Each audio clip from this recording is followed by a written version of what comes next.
भाई दहशतगर्द धमाका करके भाग गया, पॉलिटिशियन पैसे लेकर भाग गया, और हमारी पुलिस किसको पकड़ेगी? जो हेलमेट नहीं पहनता।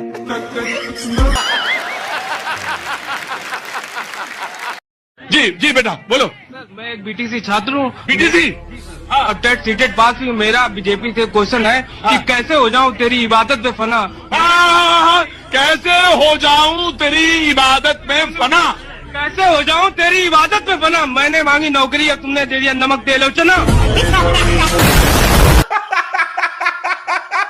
आप हमको सोच करके बताइए। ठीक है, जब एयर इंडिया भारत सरकार का नहीं है समझ गया। तो विमान मंत्री सिंधिया का लेकर के क्या करेंगे? बात तो सही है।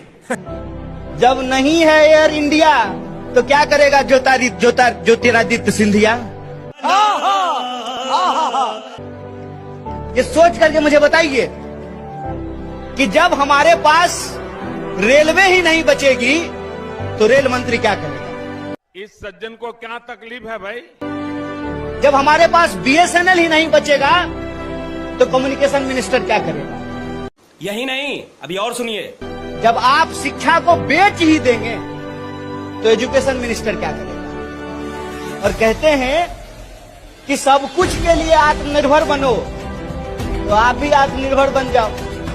आपको भी देश का प्रधानमंत्री होने का क्या जरूरत है? बात तो सही है। गजब बेइज्जती है। वाह मोदी जी, वाह वाह।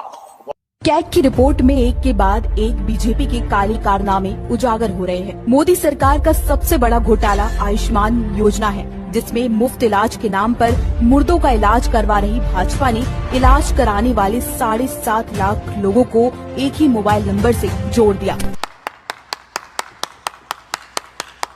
मोदी जी का दूसरा महाघोटाला है द्वारका एक्सप्रेसवे, जिसमें मोदी जी ने मात्र 1 किलोमीटर सड़क 250 करोड़ में बनवाकर जनता का पैसा निगल लिया। सोचो कहाँ पहुँच गया वो वीडियो। जो लोग 4 बजे जगते थे, देखा उनका योगा आपने।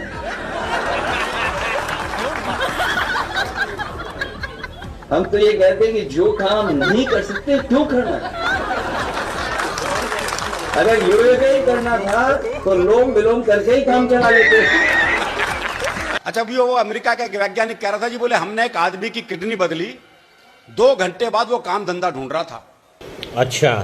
वहीं एक जापान का था, बोले जी हमने एक आदमी का हृदय बदला था, 6 घंटे बाद वो काम धंधा ढूंढ रहा था। ठीक है। वहीं एक भारतीय भी था, बोले जी हमने तो एक आदमी बदला था, बस पूरा देश काम धंधा ढूंढ रहा है। मुसलमान इस मुल्क के खतरा हैं। बताओ इस देश के ओबीसी समाज के लोगों, तुम्हारे मंडल कमीशन का विरोध किसी मुसलमान ने किया क्या?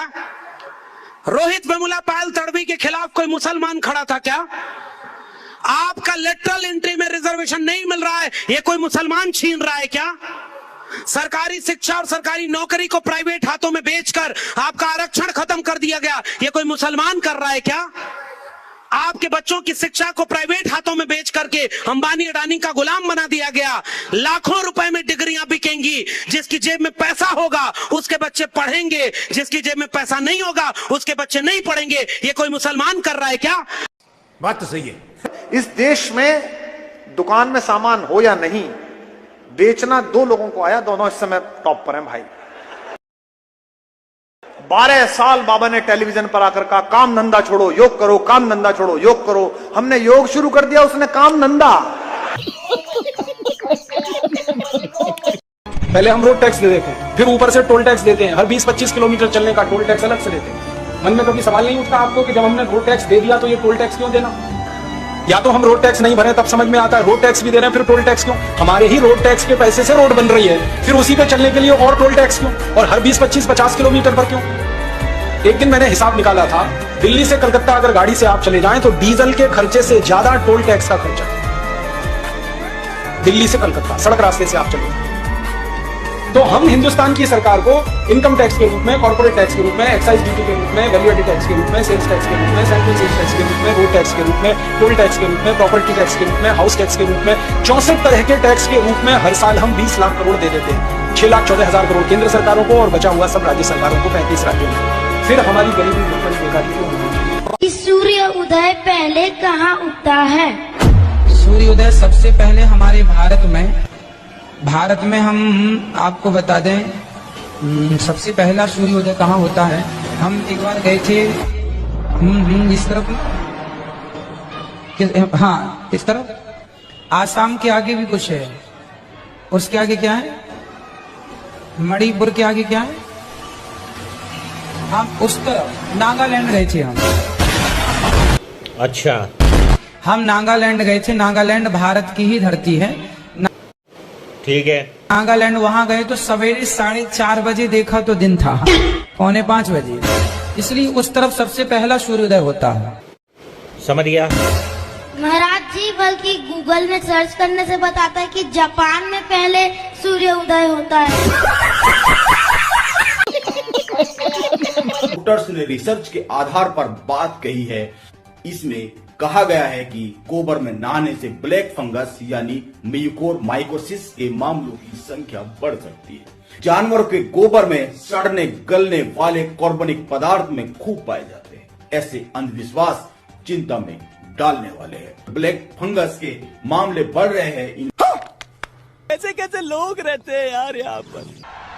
वह क्या सीन है। देखा आपने लापरवाही का नतीजा है। सब क्या देखना पड़ रहा है। अच्छा है मैं अंधा हूं। खत्म, bye bye, tata, goodbye, गया। और अगर तुम लोग नए हो तो सब्सक्राइब करो, वो जो लाल वाला बटन है उस पर फूट फेंक के मारो या फिर मोमबत्ती, मुझे नहीं पता, बस क्लिक हो जाना चाहिए।